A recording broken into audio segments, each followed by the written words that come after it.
Flyers TV is sponsored by the Bay Hotel. Danny, first of all, what was your take on that talking point that happened in the first period in Manchester on Sunday? You know what? Just a bit of a scrum in front of their net, and I felt a little stick on my back there, and then obviously I turned around, and next thing I knew, I was getting my head slammed against the glass. But you know what?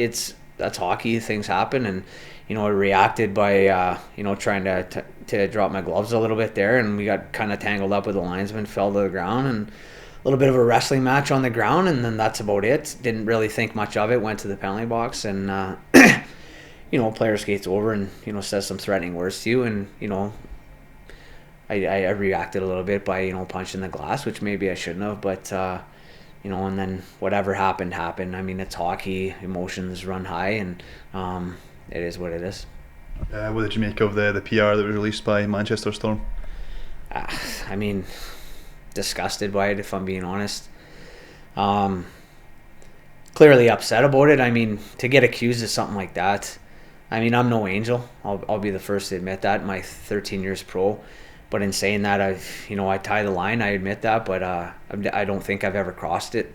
And if I have been close, I've answered the bell when I've needed to, but I've never been suspended for anything in my career.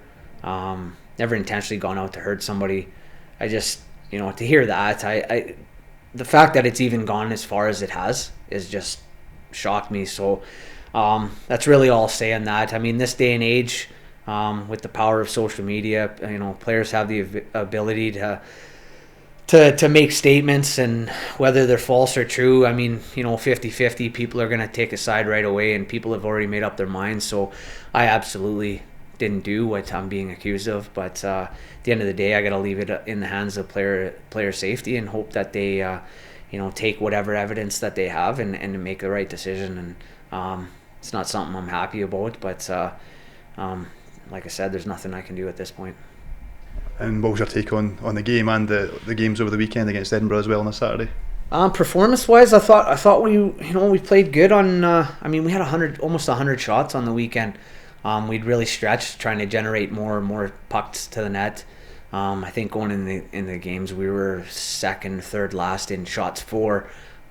We've held our own in shots against. We haven't been giving up a lot of shots, but we got to start generating more rubber to the net, and we did that. We had tons of grade A chances. I think it's a bit disappointing that we only came away from the weekend with 4 goals, and particularly in Manchester with the one. Credit to their goalie. He played a blinder of a game. He played unreal.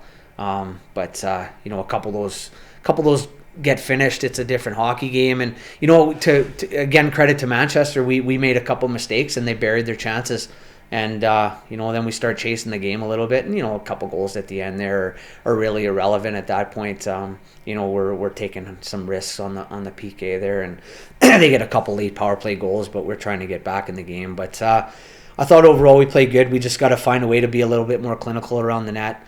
I said it in the press that when you're struggling to score goals consistently, it puts pressure on everything else. It puts pressure on your goalie to make extra saves, your D to make no mistakes, and your PK to kill everything off. And then when you do fall behind, it seems like more of a mountain to climb. So you just got to find ways to get more clinical and put pucks in the net and relieve some pressure off the rest of our game. Shayne Stockton went off the ice during the game on Sunday. How's he doing, and how's Michael Dorr as well? They're both not too great. I think Stocksy's going to be a while. Got some news today, so won't get into complete specifics, but he does have an upper body injury, and it's going to be a while. So when he gets closer to the time, we'll hopefully have an update for him. But Dorr is a little bit closer. Won't see him in the next 3-4 games, I would assume, but we're hoping that possibly that weekend of the 9th, 10th is a bit of a target now. But again, that's probably a 50-50. So not good, but it is what it is, and we just got to deal with it. A big positive from the weekend was Nico Sacchetti making his debut for the Flyers. How big a signing is that for the club? Yeah, really big. I mean, you've seen the couple nice plays that he made on Saturday against Edinburgh, and he's just got that knack to that end product, whether it's putting the puck in himself or creating a play. And he's a puck possession guy. He protects that puck well, and he's got a lot of poise on the puck. So he'll be dangerous. You know what? Playing back-to-back games is never easy after that long layoff. And I thought on the Sunday, you know what? I still think he had some legs and still was making some plays, and which is a positive sign. I think I expected a little bit less out of him on the Sunday after being off so much. So he's a guy that takes care of himself, takes care of his body, and I think we'll get a lot more out of him every week.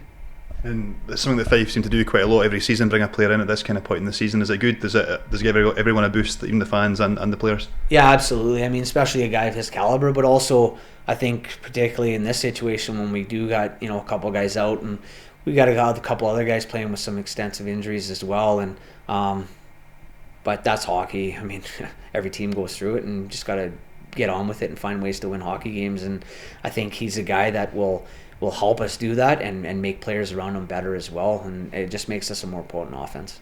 The last game of 2015 gets played on Thursday away to Edinburgh. So what are you expecting from that game?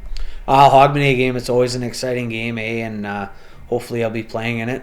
I mean, it's we'll have to see, but it's an exciting game. They get a big crowd in Edinburgh, and they're always jacked up for the game. And I know Riley will have those guys pumped up, and they've gone through some tough times recently, but they'll be looking to get out of that. And we're a team that can't afford to take any teams lightly. We still haven't found that consistency through our game from game to game, and hopefully we can here in the new year and starting with Hogmanay. But it's an exciting game for the fans and everybody involved, and hopefully it is again this year. Cheers, Danny. Yeah, no problem.